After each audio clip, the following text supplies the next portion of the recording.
First మనం ఉయ్యాల ఊగుతున్న వినాయకుడి నుంచే స్టార్ట్ చేద్దాము. ఎంత ఉంటున్నాను దీని కాస్ట్ ఎంత ఉంటుంది? ఇది 43 అన్న. ఇది 43,000. 43,000.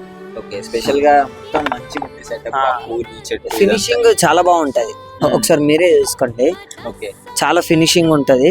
కొంచెం డిఫరెంట్ గీడ ఉంది వినాయకుడు కృష్ణుడు రూపంలో, కొంచెం డిఫరెంట్ గీడ. 43 మన వాళ్ళు వచ్చి అడిగినప్పుడు ఏమన్నా తగ్గించే ప్రయత్నం ఇట్లాంటివి ఉంటుంది కదా? తగ్గేసాం. ఓకే సరే, ఇది అయిపోయింది కదా. ఇంకోటి ఇందాక నేను చెప్పాను కదా పాలరాతి విగ్రహం అని చెప్పేసి, దాన్ని తీసుకుందాం. చిన్నగా మన ఇంట్లో కూడా సెట్ అవుతుంది. రండి బ్రో, ఇది ఎంత ఉంటుంది బ్రో ఈ పాలరాతి విగ్రహం? అక్కడ మంచిగా మెరుస్తుంది కదా, అది ఎంత ఉంటుంది? 7,000 రూపీస్. 7,000 ఉంటుంది. మీరు ఎవరైనా వస్తే తగ్గిద్దాం కూడా ఇంకా. సో డెఫినెట్లీ ప్రతి విగ్రహానికి తగ్గిస్తామనే చెప్తున్నారు. చాలా మంచిగా అప్రోచ్ కూడా చాలా బాగుంది. రాగానే బ్రో వీడియో చేయొచ్చు అంటే చేయన్నా, మంచిగా మాకు కూడా బాగుంటుంది కదా, ఇంత మంచి విగ్రహాలు ఉన్నాయి అని చెప్పేసి.